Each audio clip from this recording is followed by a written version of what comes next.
Donc, Kelly Duquet, tu nous parles du début de saison de la meilleure équipe junior au Canada. Effectivement, je vous parle des Saguenay-Chicoutimi, l'équipe de hockey junior de la région, du Saguenay-Lac-Saint-Jean, bien évidemment, puisque les Saguenay connaissent un excellent début de saison, leur meilleur début de saison en plusieurs années, puisqu'on le sait quand même, ils ont joué 17 parties depuis le début de la saison et ils ont remporté quand même 13 de ces 17 parties-là. Et là, il y a seulement 2 parties dans lesquelles les Saguenay n'ont pas réussi à récolter le point depuis le début de la saison. C'est pas peu dire. On peut dire que ça va assez bien de ce côté-là. Et ces succès-là s'expliquent entre autres par le brio de leur gardien de but, Alexis Cheng, qui vraiment domine depuis le début de la saison et qui donne une chance à son équipe de gagner à tous les matchs.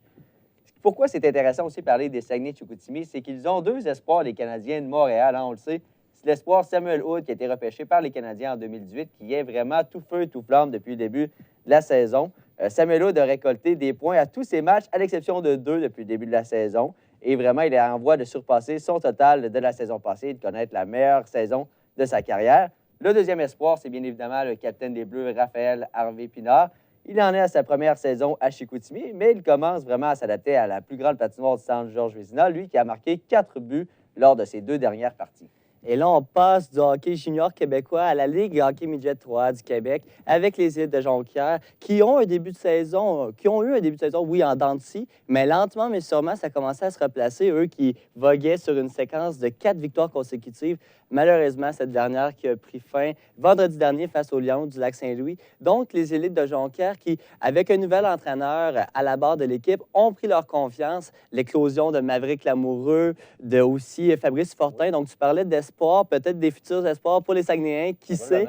Donc, c'est beau à voir, même dans les gradins, les partisans qui embarquent avec le mandat du nouvel entraîneur, Maxime Desruisseaux. C'est beau à voir. Il y a vraiment une aura qui se crée alentour de l'équipe et ça va être très, très plaisant à suivre pour le restant de la saison. À noter que c'est encore un début, c'est tôt dans la saison. Donc, et pointe aussi au premier rang de leur division, la Coop fédérée, face à des équipes comme Lévis, Saint-François, qui sont des bassins beaucoup plus gros de joueurs. C'est très surprenant. Donc, chapeau aux élites de Jonquière. Moi, de mon côté, on se transporte à un tout autre niveau. En fait, je vais vous parler des Marquis de Jonquière dans la Ligue nord-américaine de hockey.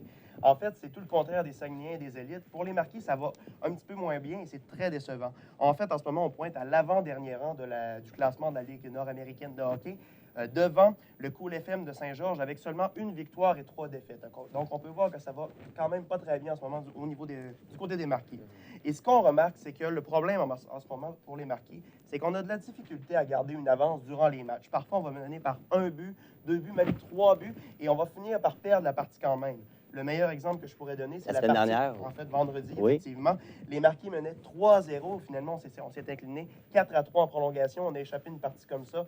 C'est impardonnable. Et finalement, l'entraîneur-chef Bob Desjardins, qui lui, de son côté, dit qu'il reste très confiant et qu'il croit que sa troupe peut gagner des parties avec de l'expérience. Donc, on a pu observer un certain crescendo, les Saguenayens qui sont au sommet, les élites de Jonquière qui ne ménagent pas les efforts et finalement les Marquis qui tenteront de reprendre espoir pour le restant de la saison. Donc, on leur souhaite bonne saison, bonne continuité.